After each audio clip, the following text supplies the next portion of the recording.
Hey, just kind of thinking on some of Brandon Sebastian's spectacular turnovers, obviously one Saturday and then the one at Clemson last year. Where do those two rate in your coaching experience as far as clutch and spectacular ability, I guess is the word? I think this one was more clutch and more ability.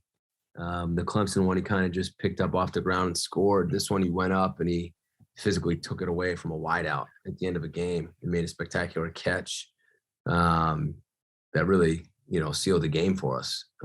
So this was a great play, Rich. It was great execution on his part. It was actually a good call by the defense. We kind of, how can I put this? We kind of showed them one thing and baited them, and they threw up a ball into a coverage they shouldn't have, and he ripped it down, which was an awesome finish. So this is a top one, I'm sure, for him, as it was for me as a game ender, especially in an overtime like that with a really good quarterback. So really good one, Rich. We'll go next to Emma. Coach, you'll have to excuse my voice. I got to be a fan yesterday for the first time this semester. But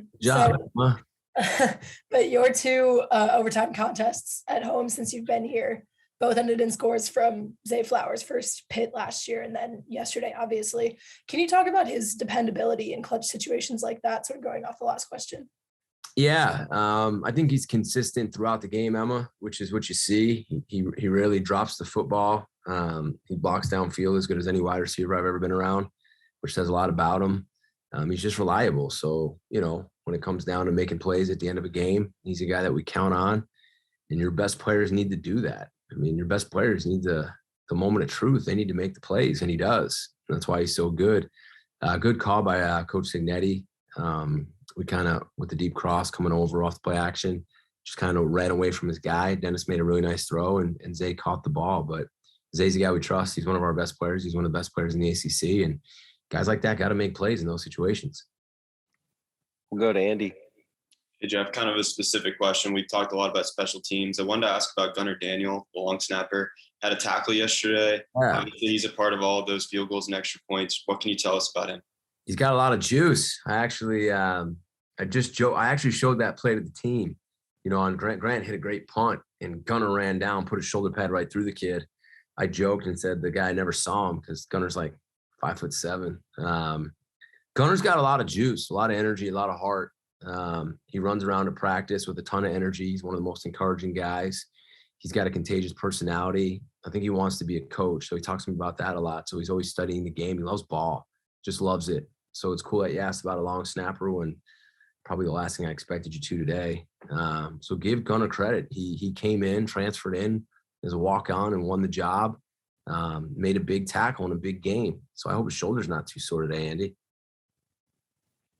We'll go to Kevin. Hey, Coach, how you doing? Good, Kev. What's up?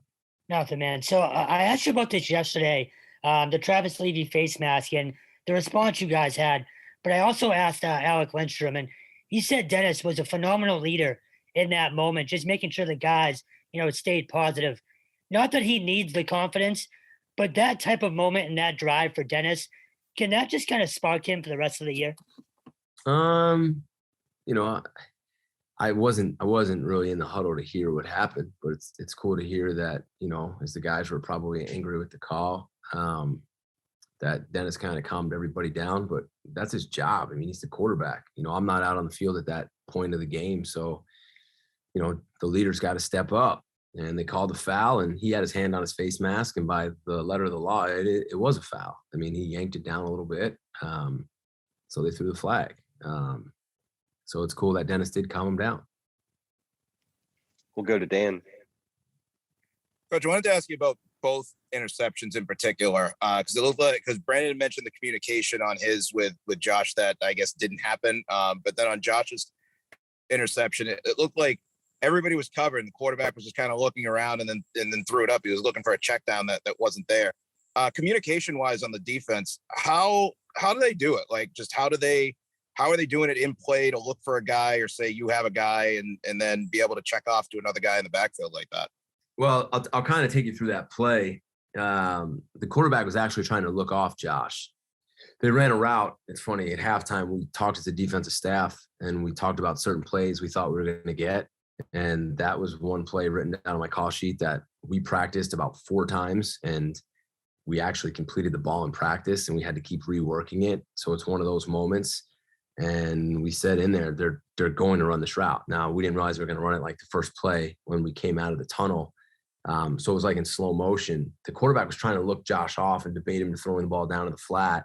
And Josh kept his depth, and then he threw the ball behind him. Josh flipped and intercepted it. So I'm pretty sure Josh in the back of his mind knew that play was coming because we just talked about it and we worked it over and over in practice. So that was one of those cool moments where you work hard on something and it shows up in a game. Now he had to execute it, so give him the credit, right? I mean, we could tell everybody a play is coming, and coaches do that all the time, but for a player to execute it, that's awesome. And it was a great play. As far as communication goes, that's why those guys practice so hard together. It's verbal, it's nonverbal, it's hand signals, it's pre-snap, it's post-snap. It's just the consistency also of playing together in the back seven is really important. And, we're lucky we have a bunch of guys who have done it. We'll go to these last 4 questions. First off with Emma. Coach, so you had some big performances from true freshmen yesterday, Jaden Williams and Connor Lighton. Can you talk about their contributions and what have you seen from them in practice that earned them those reps on game day? Well, just the way Jaden played in training camp, kept showing up with touchdowns against our defense. And, he's been pretty consistent with that this season so far. I still think he's going to play in the games faster as he gets more comfortable because I've seen him play faster. And I think he's getting there. He's a good player. He's playing well right now. I think he can play even better. I think he can play even faster and be more explosive. Connor was a cool moment, kind of like I talked to you guys about yesterday. He was 5 for 5 on extra points, 2 for 2 on field goals. His first one was a 49-yard field goal that he ever kicked in a game in a pretty big situation in a pretty cool environment. And then I just joked too with the team. He didn't even show any emotion. I mean, if you guys watch him, he didn't even put his hands up and give a fist pump. He just kind of nodded and jogged off the field, which is how kickers should be. Proud of Connor, him and Danny, we have a lot of confidence in both of them. And we felt like Connor's been practicing really well. And I asked Coach Tern right before that kick, I said, who do you want to go with? And I wanted to go with Connor. So I grabbed Connor, so let's go, man. And he nailed it. We'll go to Rich. Hey, Coach, no dead ball fouls and no holding calls on your offensive line this week as opposed to Temple and UMass. Just talk about cleaning that up. I think everything was cleaned up penalty-wise. We didn't have many. We had a couple substitutions when they were going to the tempo that I myself need to make sure we clean up. We had a late roughing call on IGM. Kid kind of slid and hesitated. IGM's being aggressive. There was no targeting. But we've been a lot cleaner since that UMass game. I think we're pretty low in the rankings right now in penalties per game. And just also along the lines of the offensive line of the offense, just for some good notes for you guys, which is probably one of the most dominant performances I've been around in the second half. In the third quarter, we had the ball for 13 minutes and 42 seconds. 13 minutes and 42 seconds. We played 2 or 3 plays on defense in the third quarter. I mean, we had a 10-play drive of 75 yards, 5 minutes, a 10-play drive, 43 yards, 5 minutes, 13 plays, 75, 640, 16 plays for 50 yards, 7 minutes, 15 plays for 60 yards, 5 minutes. And then we scored at the end. Those are all touchdown or field goal drives. I mean, we had a 99-yard drive on a third down conversion. Now we hit, I think it was 3rd and 6, where if we don't get that, we're punting in the end zone. And they're probably scoring at least a field goal because their field goal kicker kicked like 100-yard field goals, which we saw. And we literally drove the ball down and scored a touchdown. I mean, those drives, guys, 34 minutes of total possession. Offense yesterday was awesome. And Frank called an awesome game. And our defensive coaches, I mean, they were on it. And it was awesome to watch this morning. So sorry, Rich, I just went off on a tangent, but that's one note I had to hit. We'll go to Andy. Jeff, after the Temple performance, you said that the defense, even though they played well, they need to play a lot better for you to win games in the future. After yesterday's performance, what still needs to improve defensively, and what are you looking forward to going forward? Well, I think our defense played well yesterday.